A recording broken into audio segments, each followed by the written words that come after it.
In this video, we're going to dive into the BQool Amazon Repricer, explore some of the features, some of the drawbacks, areas you wish for improvement, how it stacks up against competitors, and hopefully from this information, you'll analyze if BQool is the right fit for your business. I'm Justin Raisa, CEO and founder of Videro, an Amazon business that's generated over $50 million in sales last year. As an Amazon seller for around a decade, I've tested numerous repricing tools to find the best fit for scaling efficiently, obviously maximizing profit, navigating many SKUs. We have around 30,000 SKUs. Today, we're focusing on analyzing BQool, one of the biggest ones in the market. And my goal is to give you an honest opinion, a thorough analysis based on the latest features. I'll help you make a decision. I don't have a dog in this fight. I'm not making any commission.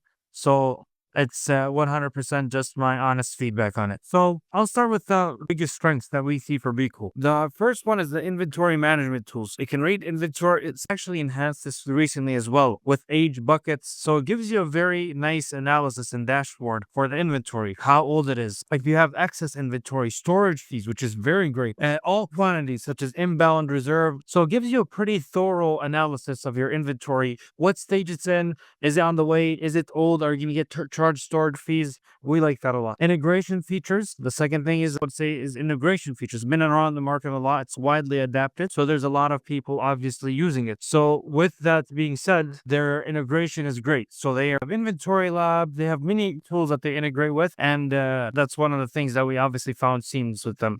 And it also has a pretty cool price and profit calculator. And so you can see the expected ROI there, that kind of stuff where it's integrated with Amazon's fees and features, be able to see the ROI for an item. And then we think is just overall an efficient pricing management software. There's bulk pricing. You can price items you can move a lot of items at once. You can group items together for quick price adjustments. So for example, we have different classifications. Winter items are together. Private label items are together. B2B items are together. And those require different analysis, toys, all that kind of stuff. And we were able to make those views for us easy to see and get access to and change the prices in bulk for them. Filter options and listing health. You can go pretty thorough again and deep into different filter options and views to see specific type of product. And you can also download those reports and look over them thoroughly. And they also even give you data on a per rule basis, and this is something that I'll get into a little bit later. As seller exclusion capabilities, you can exclude certain sellers in the rules. So when you're looking at the rules, you can take off, for example, back ordered sellers, MF sellers, at Amazon, whatever. You can add the seller ID, it won't compete against them. Gradual price adjustments, we like this a lot. You can gradually reduce the price, for example, 5 cents a week or 5 cents a day, 5 cents every pricing cycle, and that's been really useful for us. And one thing I did want to say is the additional deal capabilities. So the rules have a lot of customization, but what's cool is that you can do A/B testing. So you change something about the rules. Let's say instead of matching the buy box price, you now lower the buy box price by a cent. You check in how was the implications of that decision. That's what we do. For example, you see what was our buy box percentage, how was it impacted, what was our sales, because you can filter the results on a rule basis. Although there has been some inaccuracies in the past, overall it's a pretty good measuring stick, and we like that a lot. And the thoroughness in the data. Some areas of improvement I'd like to mention is platform limitation. This is where BQool is only for Amazon. It doesn't have anything for Walmart or eBay yet. We've started to talk to them about. We're looking hopefully to see something there soon. Speed and accuracy in reading sales or quantity. This is one of the bigger, in my opinion, one of the bigger drawbacks of BQool is that sometimes we feel like other prices are faster than it, where it's repricing every 15 minutes. It's or sometimes 10 minutes. Other ones are beating and running laps around it within seconds or minutes. So we've have someone had the buy box and just we're not competing with them on that per se. Availability of all the fees in the Amazon BQool calculator. Not all the fees are calculated in BQool calculators, such as low storage fees, placement fees. They're not included. Although this is like being a little bit pickier because I don't think we've seen any other pricing platform that does have them. But I think at this point they should be included. Developing the conditional rule and adding options such as setting sell-through threshold for items based on sales, the ability to link the current quantity, inbound and reserve quantities with quantity sold. So just a little bit more navigation in the conditional rules. We feel like it's a little bit more surface level than we'd like, or not tailored specifically to our needs. AI powered, so that's where we also feel like they're negligent. Although they say they have AI, it's more like the if this then that. It's more conditional per se. We see that it's not as intelligent as other repricers in terms of like and knowing what other prices are pattern patterns are, what their competition is doing. This is next level analysis, but we do see that sometimes it's very functional, which is good at times because you know what's going to happen, but it's not intelligent where it's detecting patterns and is doing machine learning to navigate other sellers' patterns. And maybe, oh, this seller, he always drops prices. Let me squeeze him to the bottom and go up when he's out of stock. It doesn't have that next layer of functionality, but although that's very rare, and it's something that a lot of repricers are working on nowadays. When talking about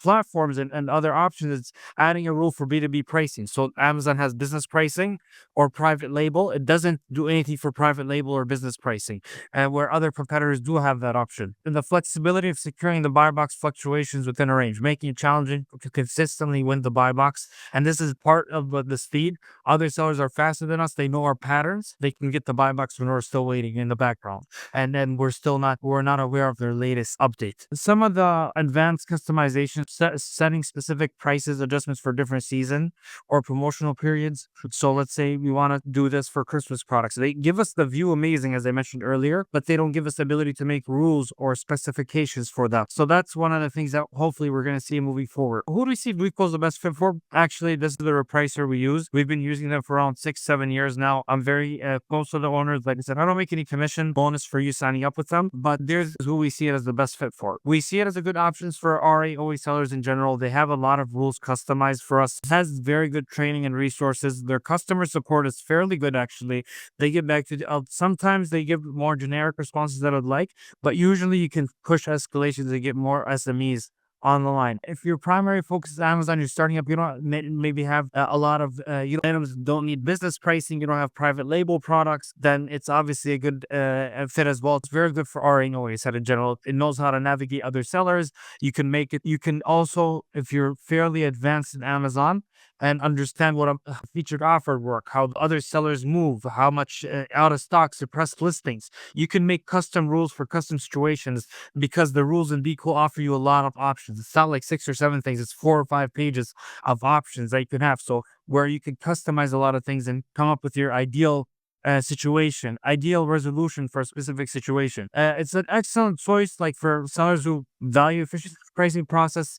That, like I said, if you're reviewing the data, if you understand, it's not like a set it and forget it type of tool. You have to kind of jump in the weeds and roll up your sleeves, but then you can also get the results you want and tailor it to your needs. So that's what I would say in terms of, it's not just like, oh, this rule or this rule. No, you really have to jump in. You also have to see the implications of your rule, and they give you the data to see that. That's what we like about it. Hopefully, if you like this video, watch our other videos on reprices. I reviewed 4 or 5 repricers, and I'm planning to do a few more. You can also watch the video that we talked about the repricing features, and drop any comments down below or anything that maybe any questions you had about this BQool fish. Like I said, we've been using it for maybe 4 or 5 years. I'm not sure how long actually. So hopefully we can help if you have any questions, and drop them down below, and I appreciate you for watching.